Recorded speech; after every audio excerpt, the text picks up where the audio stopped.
비가 내리는 새벽 3시, 편의점 유리창에 빗방울이 후두둑 떨어지며 정막을 깨뜨렸습니다. 오지우는 피곤한 눈을 비비며 마감 정리를 하고 있었죠. 공무원 시험 준비와 야간 아르바이트를 병행하는 29살 청년의 일상은 늘 이렇게 고단했습니다. 편의점 바닥을 대충 닦고 있을 때 출입문이 열리는 소리가 들렸어요. 어서 오세요. 지훈의 건조한 목소리가 빈 편의점에 울렸습니다. 문 앞에는 비에 푹 젖은 노인이 서 있었죠. 여드는 넘어 보이는 노인의 낡은 코트에서는 물이 뚝뚝 떨어졌어요. 덜덜 떨리는 손으로 주머니를 뒤적이던 노인은 구겨진 1,000원짜리 한 장을 꺼냈습니다. 노인은 천천히 진열대로 향했고 컵라면 하나를 집어들었습니다. 계산대로 다가온 노인의 얼굴에는 깊은 주름이 패여 있었고 눈빛에는 말할 수 없는 무게가 담겨 있었어요. 노인은 주머니에서 카드를 꺼내 결제를 시도했지만 기계는 오류 신호만 반복했죠. 죄송합니다. 카드가 인식이 안 되네요. 노인의 손이 더 심하게 떨렸습니다. 지우는 그 모습을 보며 가슴이 아려왔어요. 노인의 눈에는 당혹감과 부끄러움이 차올랐죠. 컵라면을 놓으려는 순간 지우는 자신도 모르게 말했습니다. 제가 계산해 드릴게요. 따뜻하게 드세요. 지우는 자신의 지갑에서 1,000원을 꺼내 계산했고 컵라면에 뜨거운 물을 채워 노인에게 건넸습니다. 노인은 잠시 말없이 지훈을 바라보더니 떨리는 손으로 두 손을 모아 깊이 절했습니다. 젊은 양반, 복이 클 거요. 정말로. 그 말을 남기고 노인은 구석 테이블에 앉아 조용히 라면을 먹기 시작했어요. 지우는 어쩐지 노인의 말이 단순한 감사 인사처럼 들리지 않았습니다. 마치 예언과도 같은 깊이가 느껴졌죠. 노인이 떠난 후 지우는 잠시 생각에 잠겼습니다. 1,000원이 뭐라고 그렇게 마음이 흔들렸을까? 고시원에서의 고단한 삶, 불확실한 미래, 쌓여가는 공무원 시험 스트레스, 그 모든 것 속에서 노인의 절박함이 자신의 모습처럼 느껴진 건 아닐까 싶었어요. 비는 계속해서 내렸고 지우는 창밖을 바라보며 무언가 다가오고 있다는 예감을 지울 수 없었습니다. 다음 날 아침 지훈의 고시원 방에서 알람이 요란하게 울려 퍼졌습니다. 좁디 좁은 7평 남짓한 공간에서 몸을 일으킨 지훈은 습관처럼 은행 앱을 열었어요. 월세 출금 날짜가 다가오고 있었고 잔고가 얼마나 남았는지 확인하는 것은 일상이 되었죠. 화면을 확인한 순간 지훈의 눈이 휘둥그레졌습니다. 5억 입금 발신자 YP홀딩스. 지훈은 화면을 몇 번이고 다시 확인했어요. 하지만 숫자는 변함없이 거기 있었습니다. 5억 원. 자신의 통장에 들어와 있는 거대한 금액. 처음에는 앱 오류인 줄 알았죠. 하지만 다른 앱에서도 인터넷 뱅킹에서도 같은 금액이 표시되었습니다. 이게 뭐지? 혼란스러운 마음으로 지우는 즉시 은행 고객센터에 전화를 걸었어요. 다급한 목소리로 상황을 설명했지만 은행 직원의 대답은 더욱 기이했습니다. YP홀딩스 측에서 실명 확인을 거부하셨고 송금에 대한 오류나 회수 의사가 없다고 하셨습니다. 법적으로는 귀하의 계좌에 정상적으로 입금된 돈입니다. 전화를 끄는 지훈의 머릿속은 복잡했습니다. 순간적으로 기쁨이 밀려왔어요. 5억 원이라니. 고시원을 벗어나 제대로 된 집에서 살 수도 있고 시험 걱정 없이 공부에만 집중할 수도 있겠다는 생각이 스쳤죠. 하지만 곧 불길한 느낌이 그를 감쌌습니다. 이런 돈이 갑자기 들어온다는 것은 분명 무언가 잘못됐다는 신호였으니까요. 하루 종일 지우는 이 문제로 고민했습니다. 밤이 되자 친한 친구 민석에게 전화를 걸었어요. 상황을 설명하자 민석의 반응은 냉정했습니다. 야, 너 혹시 검은 돈 받은 거 아냐? 돈 세탁이나 범죄 조직과 관련된 돈일 수도 있어. 그거 쓰면 공범 될 수도 있다고. 민석의 말에 지우는 소름이 돋았습니다. 어제 그 노인과 이 입금 사이에 무슨 연관이 있을까? 젊은 양반, 복이 클 거요. 정말로. 라는 말이 자꾸만 귓가에 맴돌았어요. 지우는 창밖을 바라보며 한숨을 내쉬었습니다.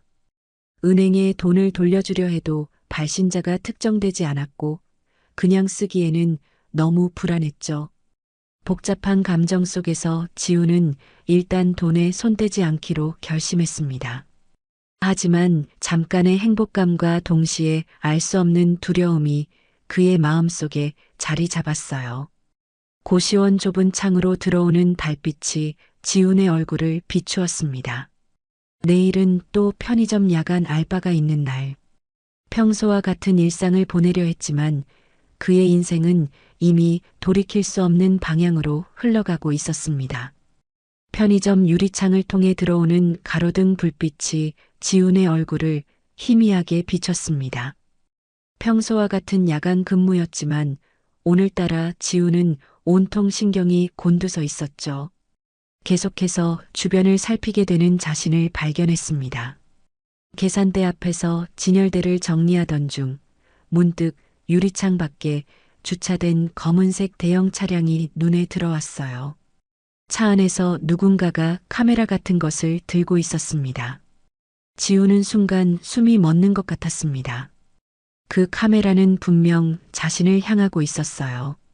차 안의 남자들은 어두운 선글라스를 쓰고 있었고 표정 없는 얼굴로 지훈을 지켜보고 있었죠. 지훈이 바라보자 차는 천천히 시동을 걸고 사라졌습니다. 도대체 이게 뭐지? 불안감에 휩싸인 지훈은 근무를 마치고 고시원으로 돌아왔습니다. 복도를 걸어 자신의 방 앞에 도착한 순간 그의 심장은 더 빠르게 뛰기 시작했어요. 문이 살짝 열려 있었던 겁니다.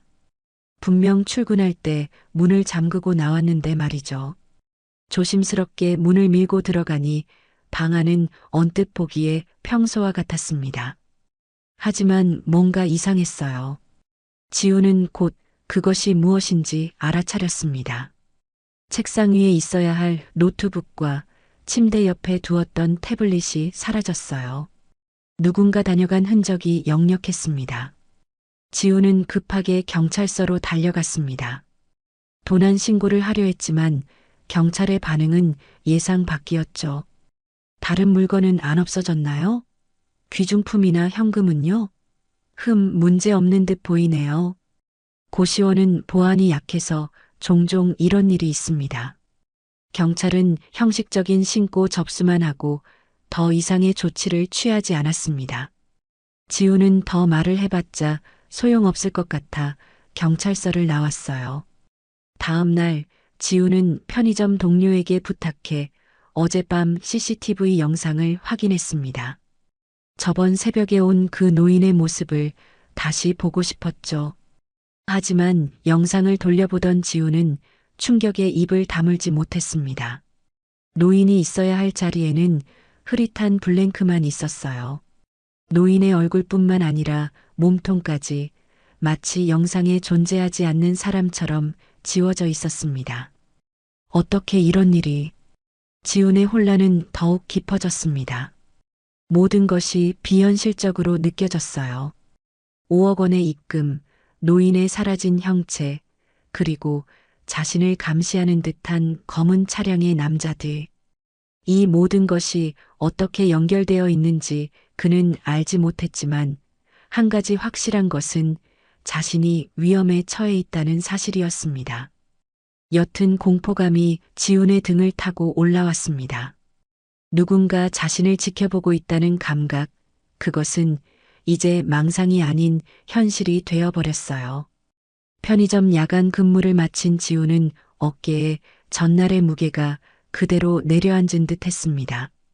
피로와 불안이 뒤섞인 채 편의점 앞에서 한 대의 담배를 입에 물었어요.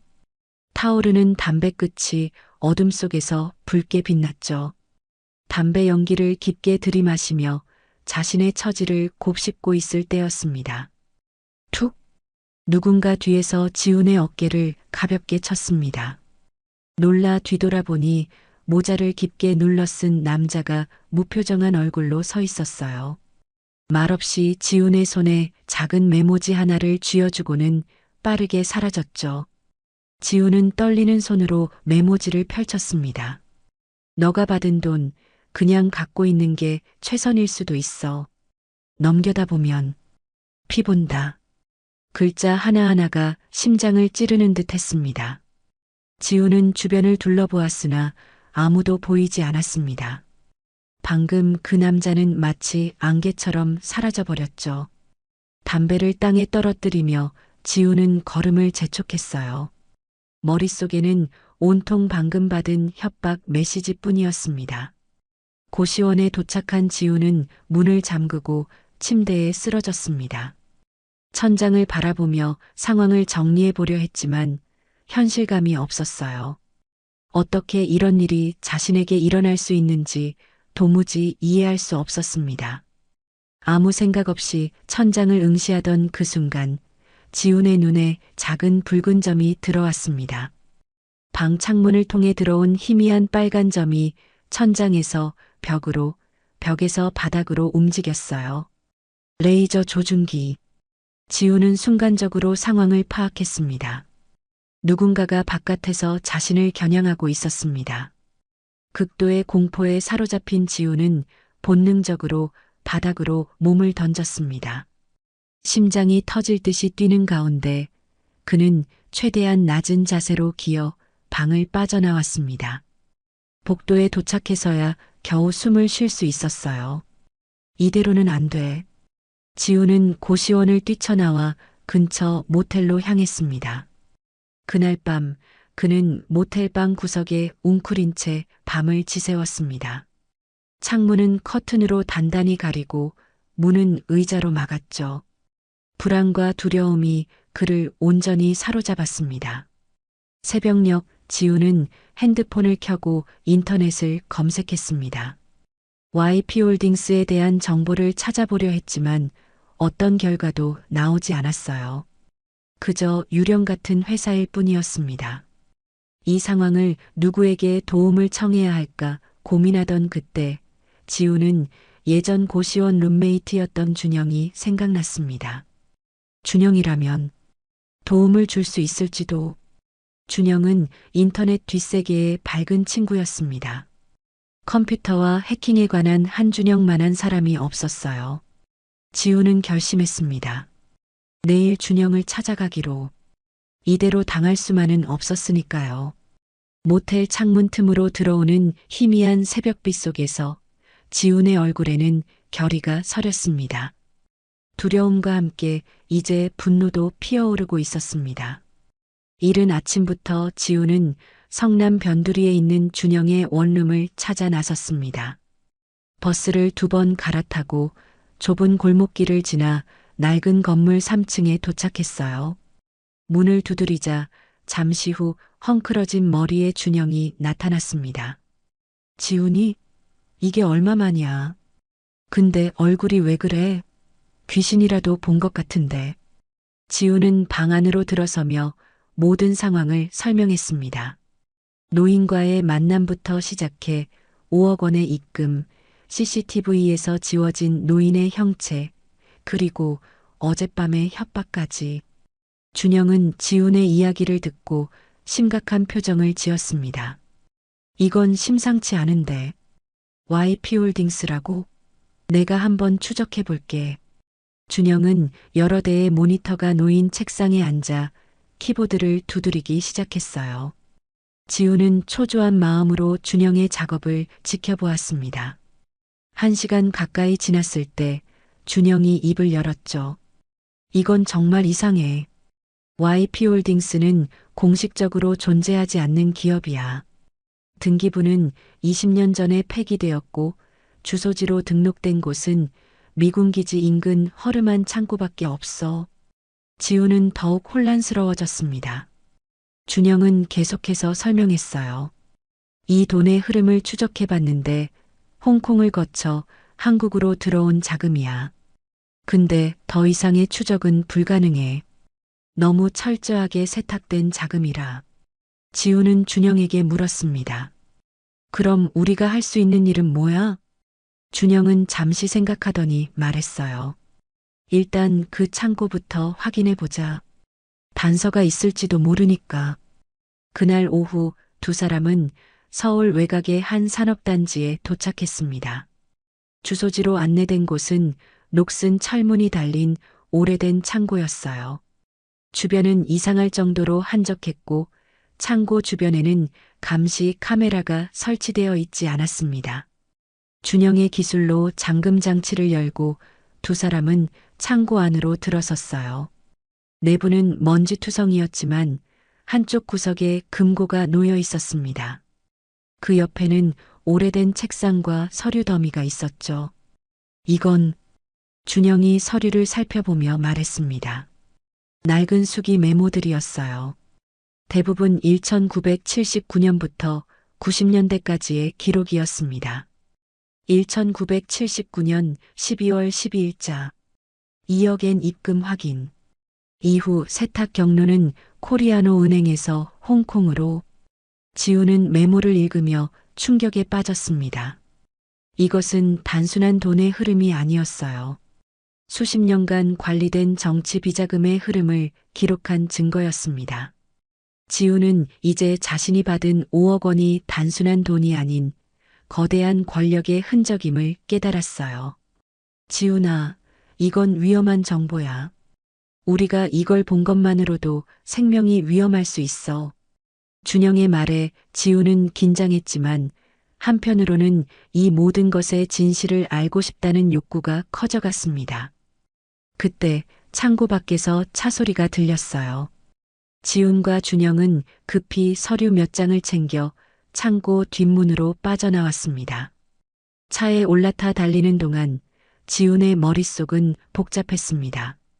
이제 그는 단순한 커피 한 잔의 친절이 어떻게 자신을 거대한 음모의 한가운데로 끌어들였는지 이해하기 시작했어요. 지훈은 다음 날부터 본격적으로 노인을 찾기 시작했습니다. 그 노인만이 이 모든 수수께끼의 열쇠를 쥐고 있다고 확신했기 때문이죠. 지훈은 도시 곳곳의 노숙인 쉼터, 무료급식소, 교회를 돌아다녔습니다. 밤낮 없이 거리를 헤매며 노인의 흔적을 찾았죠. 약 80살 정도 되신 분인데 낡은 회색 코트를 입고 계셨어요. 혹시 보신 적 있으신가요? 지훈의 질문에 대부분의 사람들은 고개를 저었습니다. 하지만 종로의 한 무료급식소에서 봉사하는 중년 여성은 지훈에게 귀중한 정보를 주었어요. 그 양반, 가끔 여기 오셨어요. 특이한 분이셨죠. 몇 년 전부터 나타났다 사라졌다를 반복하셨어요. 근데 이상하게 항상 누가 그 뒤를 쫓는 느낌이었어요. 지훈은 여성의 말에 귀를 기울였습니다. 혹시 마지막으로 보신 게 언제쯤인가요? 일주일 전쯤이었을까요?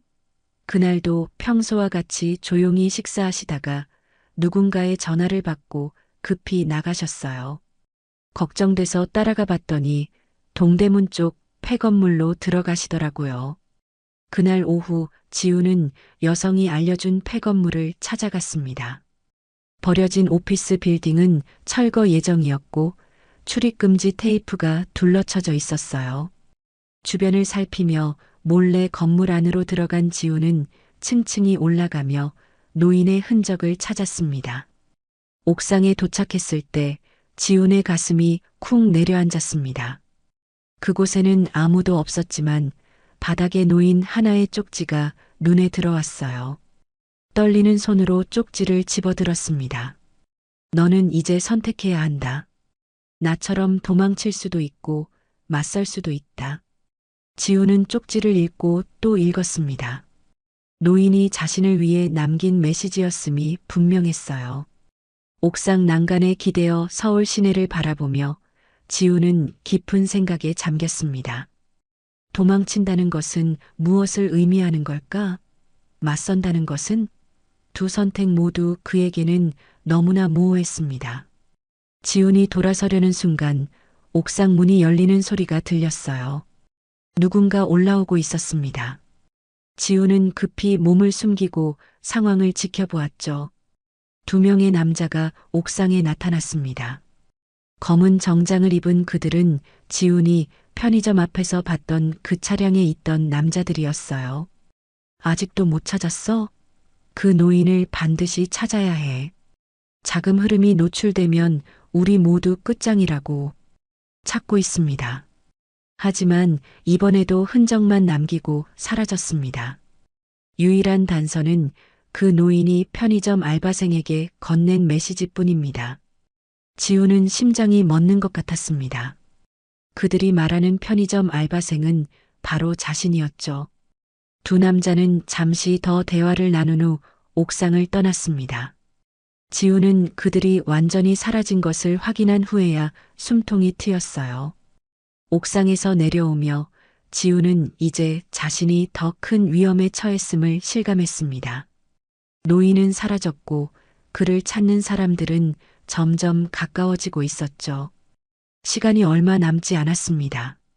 밤이 깊어가는 가운데 지훈은 마지막 희망을 찾아 준영의 조언을 따라 지역 언론사에 연락했습니다. 폭로 전문 기자로 알려진 김 기자와 약속을 잡았어요. 다음 날 아침 한강변 공원 벤치에서 만난 김 기자는 지훈의 이야기를 진지하게 들었습니다. 이 정도 규모의 비자금이라면 정말 큰 사건이 될 수 있습니다. 증거 자료는 있으신가요? 지훈은 창고에서 가져온 서류들과 노인이 남긴 쪽지를 건넸습니다. 김 기자는 자료를 꼼꼼히 살펴보더니 고개를 끄덕였어요. 진실을 세상에 알릴 수 있다는 희망에 지훈의 가슴은 벅차올랐습니다. 이 일은 제가 직접 취재해 보겠습니다. 우선 오늘 저녁에 다시 만나 추가 정보를 나눠봅시다. 그때까지 절대 다른 사람에게 말하지 마세요. 그날 하루 지훈은 조금 안도했습니다. 하지만 저녁 약속 시간이 다가올수록 묘한 불안감이 그를 감쌌어요. 본능적으로 뭔가 잘못되고 있다는 느낌이 들었죠. 호기심에 이끌려 김 기자에 대해 인터넷 검색을 시작했습니다. 몇 시간의 조사 끝에 지훈은 충격적인 사실을 발견했습니다. 김 기자는 평범한 언론인이 아니었어요. 그는 정부 고위 인사와 밀접하게 연결된 인물이었고, 과거에는 몇몇 내부 고발자들이 그에게 정보를 준 후 의문의 사고를 당했다는 소문이 있었습니다. 이런, 내가 뭘 한 거지? 깊은 후회와 공포에 휩싸인 지훈은 약속 장소에 가지 않기로 결심했습니다. 대신 지역 경찰서로 향했어요. 모든 내용을 정직하게 털어놓으면 경찰이 도와줄 거라는 희망을 품고 말이죠. 경찰서에서 지훈은 담당 형사에게 상황을 설명했습니다. 하지만 형사의 반응은 냉담했어요. 오지훈 씨, 5억 원이 입금된 계좌의 주인이시죠? 현재 그 돈의 출처에 대해 금융정보분석원에서 수사 중입니다. 당신의 계좌와 신원이 수사 대상이 되었음을 알려드립니다. 상황이 역전되었습니다. 지훈은 피해자가 아닌 용의자로 취급받고 있었어요. 형사는 계속해서 말했습니다. 우리는 당신을 보호해 줄 수 없습니다. 이런 돈에 얽힌 사건은 우리 권한 밖이에요. 그냥 돈만 쓰고 조용히 살아가는 게 최선일 겁니다. 경찰서를 나서는 지훈의 발걸음은 무거웠습니다. 모든 문이 닫히고 있었습니다. 언론은 믿을 수 없었고 경찰은 도움이 되지 않았어요. 이제 그는 체포 직전까지 내몰린 상황이었습니다. 숙소로 돌아가는 길, 지훈은 자신을 향해 걸어오는 검은 정장 차림의 남자들을 발견했습니다. 본능적으로 골목길로 몸을 숨겼어요. 이제 그에게 남은 시간은 얼마 없어 보였습니다. 폐건물 뒤편으로 도망치며 지훈은 노인의 말을 떠올렸습니다. 너는 이제 선택해야 한다. 도망칠 것인가, 맞설 것인가. 지우는 결심했습니다. 그는 맞서기로 했어요. 하지만 어떻게? 그때 지훈의 주머니에서 진동이 울렸습니다. 준영에게서 온 메시지였어요. 그 노인이 남긴 것이 더 있어. 창고 금고 뒤에서 발견한 작은 USB 드라이브야. 내가 필요할 때 써. 지훈의 눈에 결의가 서렸습니다. 이제 그가 할 일은 분명했어요.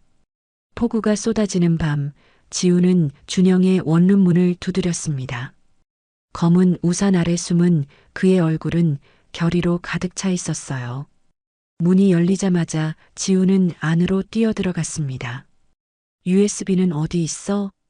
준영은 서랍을 열어 작은 메모리 스틱을 꺼냈습니다.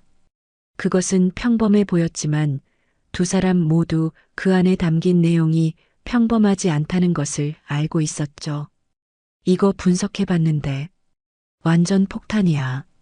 정치인, 고위 공무원, 대기업 임원들의 비자금 흐름이 모두 기록되어 있어. 지난 30년간의 기록이야. 지우는 USB를 받아들며 물었습니다. 이걸로 뭘 할 수 있을까? 우리가 직접적으로 할 수 있는 건 없어. 하지만 내 생각에는 이 정보를 전국에 실시간으로 퍼뜨리는 방법이 있을 거야. 지훈과 준영은 밤새 계획을 세웠습니다. 준영은 익명 네트워크를 통해 정보를 퍼뜨릴 수 있는 시스템을 구축했고, 지훈은 증거를 정리했어요. 그들의 목표는 단 하나였습니다. 진실을 세상에 알리는 것. 새벽녘 모든 준비가 끝났을 때 지훈의 핸드폰이 울렸습니다. 발신자 표시는 없었지만 지훈은 직감적으로 누구인지 알았어요. 시간이 얼마 없소. 자네가 지금 결정해야 하네. 그 목소리였습니다. 노인의 목소리였어요. 왜 저한테 이런 일이 일어난 건가요? 왜 저였죠? 선택받은 게 아니라 자네가 스스로 선택한 거요. 그날 밤 자네가 나에게 보인 친절. 그것이 자네의 선택이었소. 이제 마지막 선택만 남았네. 전화가 끊기고 지우는 깊은 숨을 내쉬었습니다. 이제 돌이킬 수 없는 순간이 다가왔어요. 준비됐어? 준영의 물음에 지우는 고개를 끄덕였습니다. 키보드를 향해 손을 뻗은 지훈이 마지막 버튼을 눌렀을 때 모든 것이 시작되었습니다. 전국의 모든 주요 포털 사이트와 뉴스 채널에 동시에 정보가 퍼져나갔습니다. 정치인, 고위 공무원, 기업인 수십 명의 계좌 추적 정보가 실시간으로 공개되었어요. 30년간 이어진 검은 돈의 흐름이 낱낱이 드러났습니다. 다음 날 아침 전국은 충격에 빠졌습니다. 뉴스는 연일 특보를 내보냈고 검찰과 국정원도 내부 감사를 시작했어요. 지훈의 이름은 어디에도 나오지 않았지만 그는 곧 찾아질 것임을 알았습니다. 일주일 후 지훈은 공익신고자 보호 프로그램을 신청했습니다. 그의 용기 있는 행동은 비밀리에 인정받았고 새로운 신원과 함께 새 삶을 시작할 기회를 얻었어요. 3년 후 강원도의 작은 산골 마을. 조그마한 책방에서 한 남자가 손님을 맞이하고 있었습니다. 그는 더 이상 오지훈이 아니었지만 그의 눈빛만은 변함이 없었어요. 컵라면이요? 제가 계산해 드릴게요. 따뜻하게 드세요. 따뜻한 미소와 함께 건넨 그 말은 오래전 지훈이 노인에게 했던 바로 그 말이었습니다. 가끔 그는 창밖을 바라보며 그 노인이 어디에 있는지, 지금은 어떻게 지내고 있는지 궁금해했어요. 하지만 한 가지 확실한 것은 있었습니다. 진실은 사라질 수 있지만 양심은 기억됩니다. 작은 친절이 세상을 바꿀 수 있다는 사실도 말이죠. 책방 창문 너머로 석양이 물들고 지훈의 새로운 인생은 조용히 이어져 갔습니다. 가끔 그는 5억 원이라는 숫자를 떠올리지만 지금의 평온한 일상이 그 어떤 돈보다 값지다는 것을 알았습니다. 진실을 선택한 그날의 결정이 결국은 자신을 진정한 자유로 이끌었으니까요.